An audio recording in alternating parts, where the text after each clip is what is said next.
وہ جھوٹ جس سے مصلحت پھیلے تو وہ تو اجازت دی گئی ہے، دو لوگوں کے درمیان صلح کروانے کے لیے آپ جھوٹ بول رہے ہیں تو وہ جھوٹ مصلحت آمیز ہوگا، اور جس سچ سے دو لوگوں کے درمیان تفریق پیدا ہوتی ہے تو اس سچ سے روک دیا گیا ہے، چغلی نہ کرو۔ بہتان ہے جو ہو بھی جھوٹ اور کسی پہ لگایا جائے، اور چغلی وہ ہے کہ جو ہو سچ لیکن کسی کو بتا کر کے دو آدمیوں کے درمیان تفریق کا سبب بنتا ہو، تو اس سچ سے روک دیا گیا ہے۔ تو بعض اوقات لوگ سچائی کے نام پر برائی پھیلا رہے ہوتے ہیں، اور یہ معاشروں میں، خاندانوں کے اندر، گھروں کے اندر، گلیوں کے اندر، محلوں کے اندر، قوموں کے اندر ایسا ہوتا ہے۔ دین کا حقیقی فہم جب نصیب ہو جائے تو انسان کی ہر بات منظم ہوتی ہے، چونکہ اس کے پیچھے وہ داعیہ ہوتا ہے، جذبہ، اس جذبے کے تحت پھر اس کی زبان سے خیر ہی پھوٹتی ہے۔ لیکن اگر وہ پیچھے شر موجود ہو تو پھر وہ نرم لہجے میں بات کر رہا ہو یا سخت رویہ اختیار کر رہا ہو، دونوں سے شر اور فساد پھیلتا ہے۔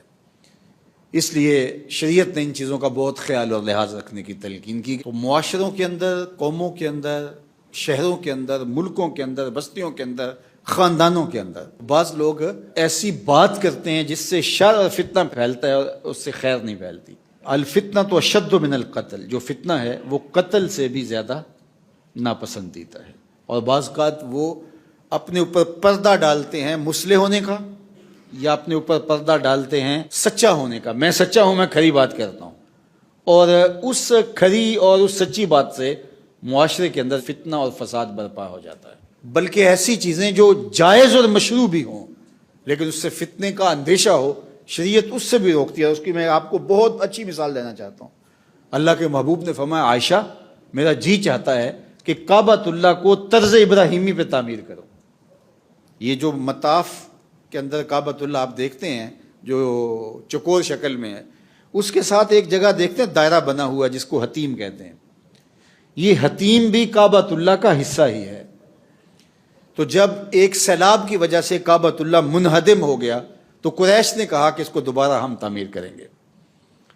تو جب دوبارہ تعمیر کرنے لگے تو انہوں نے یہ طے کیا کہ کوئی اس میں حرام کا اور مشکوک رزق کا 1 روپیہ بھی نہیں لگائیں گے۔ تو چونکہ ان کا کاروبار ہی تقریباً ایسا تھا، لوٹتے تھے، تو بہت تھوڑے پیسے ملے ان کو جس سے کعبہ کی تعمیر کر سکے۔ تو پھر انہوں نے کہا ٹھیک ہے، اتنا حصہ جو ہے وہ چھوڑ دو، یہ پھر کبھی صحیح، اور اتنا تعمیر کر لیتے ہیں۔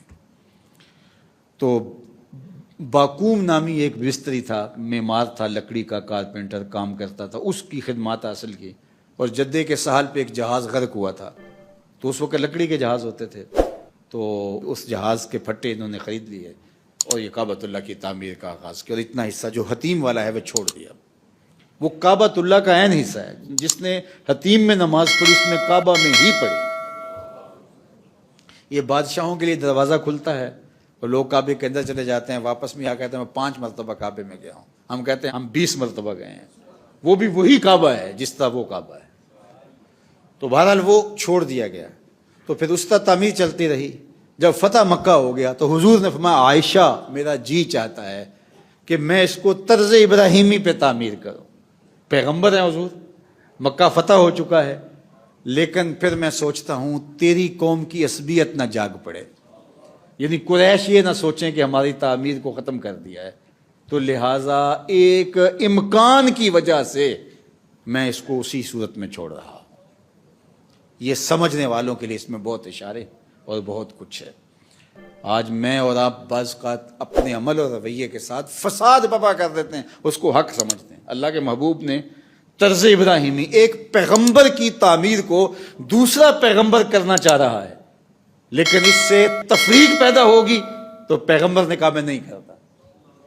میں اور آپ ہوتے کون ہیں؟ ہماری کیا حیثیت ہے؟ باقی جو فرائض واجبات وہ الگ چیزیں ہیں، تو یہ بات ذہن میں رکھیے کہ فساد کو پسند نہیں کیا گیا۔